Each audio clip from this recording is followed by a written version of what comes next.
हमने जो backward propagation पढ़ा था उसको शॉर्ट फॉर्म में भी एक बार देख लेते हैं। तो देखिए यहाँ लिखा है step 1, step 2, step 3, step 4, step 5 and step 6। तो 6 स्टेप में आपके न्यूरल नेटवर्क में काम होता है एरर को फाइंड आउट करने के लिए और उसे रिजॉल्व करने के लिए। तो देखिए सबसे पहले क्या, इनिशियलाइज वेट, यानी कि जो आपका न्यूरल नेटवर्क है, न्यूरल नेटवर्क में जो आप इनपुट देते हैं उसके साथ कुछ वेट एसोसिएट होता है, तो उन वेट्स को हम क्या किया, इनिशियलाइज किया है। ठीक है। Then calculate the error from the different between output and correct output. आपने जिस हिसाब से इनपुट दिया था न्यूरल नेटवर्क में उसके हिसाब से आपको करंट आउटपुट मिला। अब आप जो आउटपुट करंट आउटपुट मिला है उसको आप कंपेयर करेंगे जो आपका टारगेट आउटपुट था, तो दोनों का डिफरेंस निकालेंगे। दैट इज़ आपका जो टारगेट आउटपुट है और जो आपका जो आपका करंट आउटपुट है और जो आपका टारगेट आउटपुट है, जिसको करेक्ट आउटपुट कहा जा रहा है, दोनों के बीच में डिफरेंस निकालेंगे, वहीं एरर होगा। कैलकुलेट द वेट अपडेट्स, यानी कि अब आप क्या करेंगे, वेट को अपडेट करेंगे। किस तरीके से अपडेट करेंगे, ऐसे अपडेट करेंगे कि जो एरर आ रही थी करेक्ट आउटपुट और आपके इनिशियल आउटपुट में, वो दोनों क्या हो, मिनिमम हो या जीरो हो। तो आपने क्या किया, calculate the weight update, adjust the weight updates, adjust किया वेट को, और repeat step 2 to 4 for all training data. हर ट्रेनिंग डेटा के लिए आपने 2 से 4 स्टेप को रिपीट करते रहे। ठीक है, वेट एडजस्ट किया। स्टेप 6 का repeat step 2 to 5 until the error reaches an acceptable level। ये तब तक करते रहेंगे जब तक आपका एरर एक्सेप्टेबल लेवल तक ना पहुंच जाए।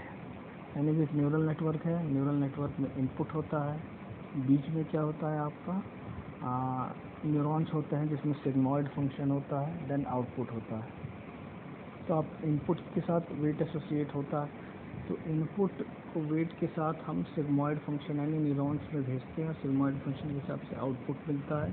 उस आउटपुट को हमारे जो करेक्ट आउटपुट था उससे कंपेयर करते हैं।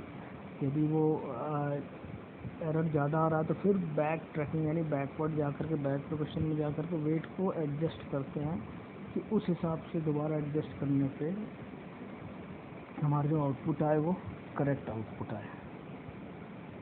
देखिए एरर को एडजस्ट करने का, वेट अपडेट करने के 3 मेथड होते हैं। एक एसजीडी मेथड होता है, यहाँ देखिए एसजीडी मेथड होता है, बैच मेथड होता है और मिनी बैच मेथड होता है। तो एसजीडी मेथड क्या होता है, एसजीडी मेथड में क्या होता है कि ट्रेनिंग डेटा का, जैसे आपके 1 to n ट्रेनिंग डेटा है तो हर ट्रेनिंग डेटा का अलग से आप अलग अलग एरर निकालेंगे और उनको अलग से आप क्या करेंगे, अपडेट करेंगे। किसमें, एसजीडी मेथड में।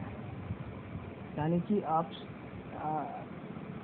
कह सकते हैं कि इंडिविजुअली हर ट्रेनिंग डेटा का एरर निकालते हैं और हर ट्रेनिंग डेटा का इंडिविजुअली अपडेट करते हैं। अगला क्या है, बैच मेथड है।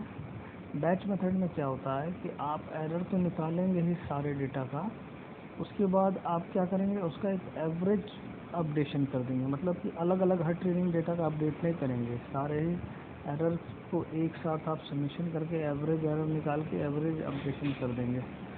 मिनी बैच मेथड में क्या होता है कि आप छोटा छोटा बैच बना लेते हैं और हर बैच को अलग अलग बैच मेथड की तरह अपडेशन देते हैं। यानी कि वहाँ पे आप कह सकते हैं कि एसजीडी मेथड भी हो रहा है क्योंकि कई डिफरेंट आपके बैच बन गए हैं छोटे छोटे, और बैच पूरा इकट्ठे हो रहा है तो वो बैच मेथड को भी फॉलो कर रहा है। तो ये दोनों चीज़ होता है। और आप आगे इस चीज़ को देखेंगे कि एक एग्जाम्पल से हम देखेंगे ये चीज़ कैसे होता है।